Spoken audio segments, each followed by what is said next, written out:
Vacation has gotten away from me. I have not done a tour in July. But July is kind of the time where it gets so crazy hot that things don't look great anyways, but I will go through and just highlight some of the things I want to remember that look good right now. This area always looks good. It's still getting eaten though. Like, what even eats a heuchera? Some sort of bug's getting desperate.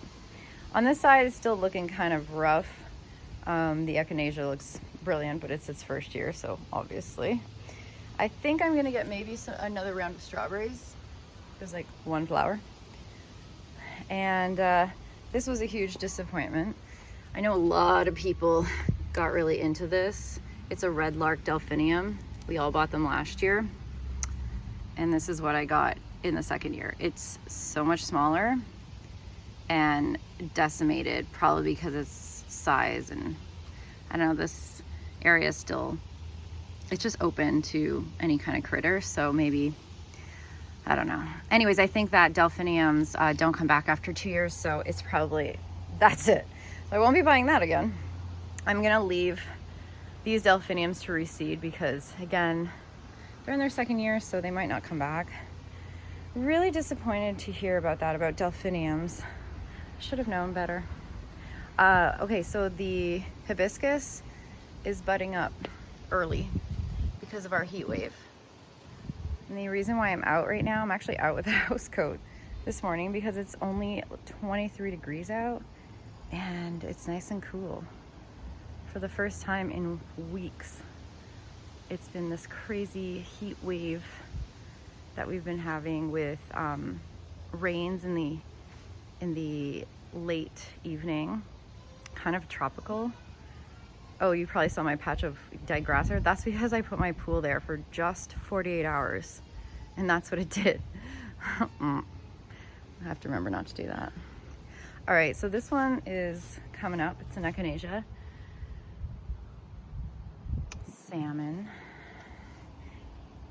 And these are still looking so great. They just bloom every single day for the whole season. Sweet Kate spiderwort. My incredible hydrangeas are only looking droopy because, again, we've had crazy rain every single day in Ottawa. Every day, like a little bit every day, and like hard, heavy rain. But they will bounce back up. Well, maybe not that one, but most of this will pop back up today at some point, I'm sure. I have some phlox ready to go. I cut back the penstemon. Oh yeah, this endless summer hydrangea has yet to even form buds. I'm so sad. I don't know. I gave it a fertilizer. I've given it iron. Just lots of green leafy growth, but no buds so far. At least it's healthy. And some cute flowers here. When my butterfly weed finally came up on this section, I've been waiting 2 years for it to bloom here. 2 years. This milkweed, butterfly weed. Oh, I missed okay, so there was an amazing show of pink flowers here. They're bee balm. They were so beautiful. I didn't even take a photo. Anyways, they were in bloom for all of 3 weeks. And then I just deadheaded yesterday, so, because they were looking really rough. But it was great. Oh, squirrel.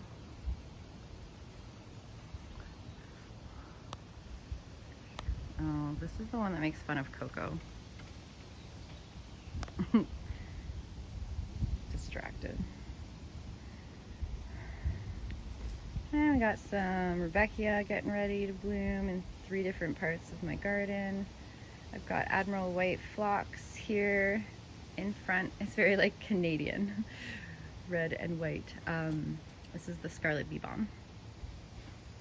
I have my Limelight Hydrangea budded up finally, and it has chlorosis from all the rain. I've treated it twice to no, well, maybe it worked to avail. I was gonna say to no avail to avail. It seems to like the new growth right there, but no. Anyways, this could kill the plant, but it's got good drainage here. It's got really loam soil. This has been garden soil for a really long time. I put fertilizer, so I'm not really sure. I put iron, but not chelated iron. So I'm wondering if that matters. It has to be chelated iron. I just bought regular, you know, iron crystals for the garden and put it in, and I don't know. It's not working. Oh, that's Fete. That's bee balm. Oh no, that's not bee balm. Silly me.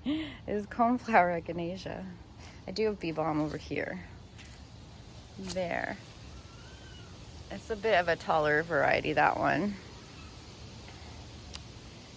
The Jacob's ladder is looking good. I always thought Jacob's ladder would look kind of scraggly after its blooms, but no, it's been solid. Oh yeah, my pulmonaria has been really struggling in the heat. It looks good today, but most of the time it looks like these curled up leaves crying in the sun. Oh, I love that euchera. Let's back up. The rock. And then this I had trimmed a bit. I keep trimming it. It's just so wild, but I love it. But like right there at the top, it's getting out of its little circle to trim that and trim this side right here and turn it into a ball again. But I'll do that only, I don't know. You can do it anytime you want. This is a dappled willow. They don't care when you prune them. Jack Frost Brunnera next to the 9-bark looks so good. This 9-bark is also maybe has an iron deficiency. I think that's why the leaves look like that, because they don't normally look like that. But again, I treated this spot too, because this hydrangea, this firelight hydrangea that is all in bloom. Look at how this is. Firelight is so much earlier than, yeah, than my limelight. I mean, they're both panicles. I don't know, just one's look that much earlier. They both get the same amount of sun. Whatever. I had to stake this one up because I made a mistake when I was pruning it. Like, I chose not to prune it, and this is what happened. It got super leggy and top heavy and just wants to fall over. So I think what I'm gonna do is have to hard prune back down to the shorter stems, because they're not supportive. I did that because I wanted the height immediately, but I forgot that really long stems will not be able to hold anything. Oh wow, that is a crazy Japanese painted fern. I love it. So nice and tall. Okay. Oh yeah, in this basket I put a bunch of coleus and some Angelina, and the squirrels just went nuts. And so I lost the 2 outer coleus and lost almost all of the Angelina because they just kept digging and then things just kept falling. And yeah, that happened.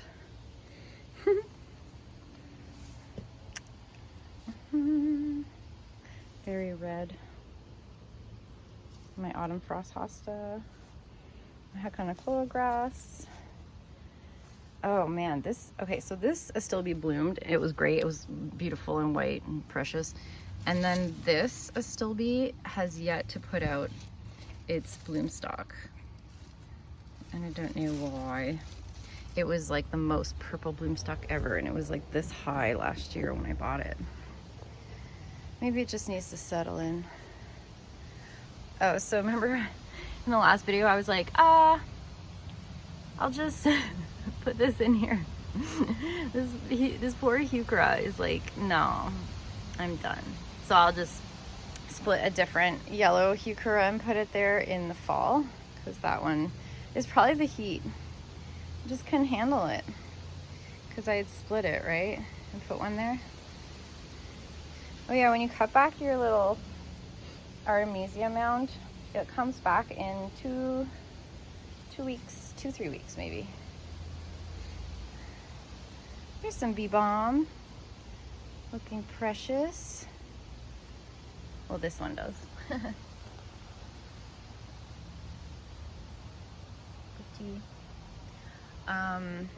Yeah, this always happens every year, but on my Silverberry I just get rust.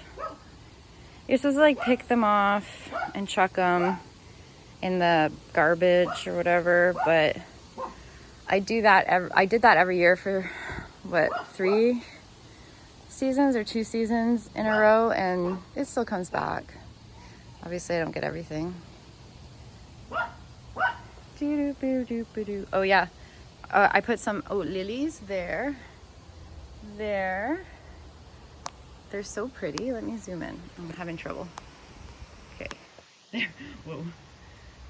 Yeah. They're pretty. With the seed head delphinium in the back. Oh. So I tried to layer it so that, I mean, they get pretty tall, right? So I tried to layer it so that once the delphiniums are done, at least there's something back there to look at, sort of. Yeah. Salvia is still going on this one. I haven't even trimmed it off. So I'm just gonna leave it. Because from far it looks okay. It just looks like a little bit of purple right there.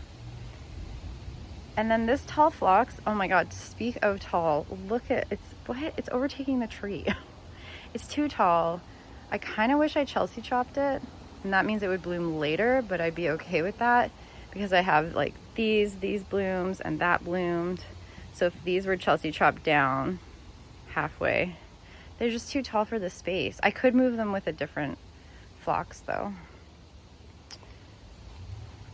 A little star. Oh good, finally. When I transplanted this, it's like it went into shock for the longest time. It wouldn't put out any new growth, and it's finally like one little new growth right there. That's good.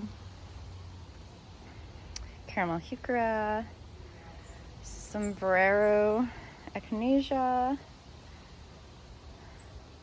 Did I tell you guys I put a new clematis right there? I mean, I don't know if it should go there. It should probably go right here. But I had a delphinium right there. But then when you go on this angle, it sort of makes sense to fill that hole. Yeah. My tiger eye sumac is out of control. I was watching Garden Answers with that Laura girl that, you know, has like a million gazillion followers. And she is the one that put these into her garden space. Like she put like 3 of them, I think. And that's why I got one, because I thought they looked so beautiful in the fall. And this year, this summer, she's like, I have to take these out. They've spread so rapidly and messily and hard to control. And they grow so fast that it was overwhelming, even to her like crazy amount of you know, yard and land. And so I was like, oh damn. Well, this is expensive. So I'm not getting rid of it. I just hope that it's finished growing. Like, you're done, right? You're done. You can't get any bigger than that because it's in a tree form. And it's probably just gonna fall over if it gets any larger. Well, no, I'm sure the trunk will thicken up and become strong. It just seems really out of proportion. Anyways, it's fine. This looks really pretty, color combo. Oh my god, my Shasta daisies were so rough. Okay, I moved it. You know how, I don't know how many times I've moved these Shasta daisies, but do not move Shasta daisies. Like, I mean, I have to say, you know, when I want to move something, I want to move something. But they hate it. They hate it so bad. I moved these Shasta daisies in the fall from like here to here, and they barely came back. I was like, excusez-moi. And same thing over here. You can't even see them because I had to cut them all off. They were dead and gross and full of damage from bugs. Like, the bugs just attacked them. They're like, I'm weak, and the bugs were like, I'm gonna get ya. That's exactly what happened. Oh right, I'm still finishing over here. Okay, look at the foliage contrast here. We've got the dappled, we've got the lime or chartreuse, and then back here we have this kind of like deep green bronze into red tipped, there you go, rose. It's really pretty. I just wish that the Zephyr and June Rose had, you know, 2 rounds of blooms. Maybe next year. This is his 3rd year, and it had magnificent turnout in June, and it was gorgeous. And that was the first time it happened like that. So maybe next year it'll have 2 rounds of blooms, or continuous, one here and one there. Then I have my Pinky Winky hydrangea, some cucumber, which I put a net around because the squirrels already ate the first one that was almost full size, and I was very upset. So they like to come in here and take it, but I got the second one is pretty good. They got the first one, of course. So now I have to kind of manually, I don't think enough bugs can get in there, so I have to come in and manually pollinate, because I don't feel like taking the netting off every single day. And the squirrels are day and night, eh? They just, all the time. That is a suburb thing that we have to deal with. Like, I don't even have bunnies, and I don't have, obviously, deer, but what I do have are squirrels that get into everything, just for the funsies. So the island, I love the island. I can't wait until this section has cleared itself up. So I moved the Russian sage from here, like under this quick growing shrub, to more out here, so it has a bit more room. So now, like, I did that probably at the worst time, but I knew there was going to be a cool day and still more rain. So I was like, okay, let's do it on the cool night last night. We'll see how it goes. Look how red that is. Those Echinacea rock. I forget the kind. And some sedums. This is supposed to be red. In the fall it gets red. Blood dragon's blood. Yeah. Angelina and gray sedum. The Shasta daisies that are supposed to be right here and in full bloom right here are hopefully next year. This sedum, which has fallen over already, but I've decided not to Chelsea chop any of my sedums. I'm just gonna let them be leggy in August, or I'm gonna cut them halfway in August and see if they reflush, but I don't think they will. This grass is doing a lot better now. This is Japanese bloodgrass, and it was struggling for many years. I think I had it for 4 years now, and it's finally kind of getting a little bit of its own. It's doing exactly what I wanted it to do, which is kind of weave itself through other plants. That's the butterfly weed. And another echinacea, nice red color. Oh yeah, I did chop this down a week and a half ago, and it's starting to rebloom a little bit. Like, I can see buds forming. Did I say what this was? Cat's Pajamas Nepeta.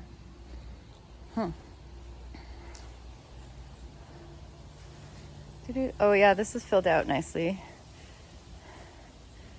Smoke bush, velvetini. Of course, the euonymus. It's always looking so good, even though it's eaten. This is what I like about euonymus. Okay, surprised that it's being eaten. I'm getting some plants that are not normally bothered by bugs this year. Luckily on a euonymus, you can't even tell from far back because it's dappled. It's like tricolored. Yeah. My bloomerang did not bloom again, but it's probably because I gave it a crazy haircut. It grows so fast here. Like, look, I cut it there in the spring after it bloomed. And look at this sucker. What? So I did cut it harshly because I don't want a big bobblehead here. I want it in proportion. So I'm gonna have to give it another big chop. Oh, you're not supposed to though. No, I can't. Because it's gonna form its buds, and then you can't chop those off or else you won't have any blooms in the spring.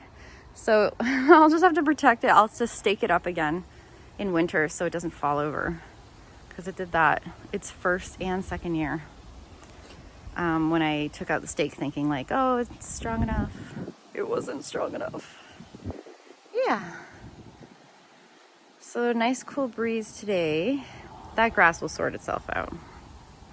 But I won't be I won't be putting the pool down longer than a day from now on. Oh yeah, I forgot these are the climbing black-eyed Susan vine, but they're not like black-eyed Susan at all. They just have that whole look to them. I don't know what the actual name is. Some annuals down there that were kind of struggling. The pink ones were struggling for a while. Same thing here.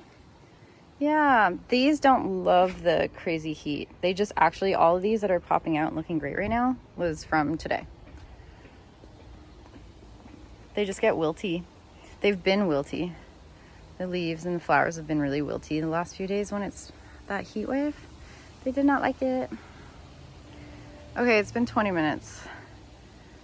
That's a good rundown, I believe. Alrighty. Oh, there's the pool and Cocoa Bean. Say bye, Cocoa Bean. Bye.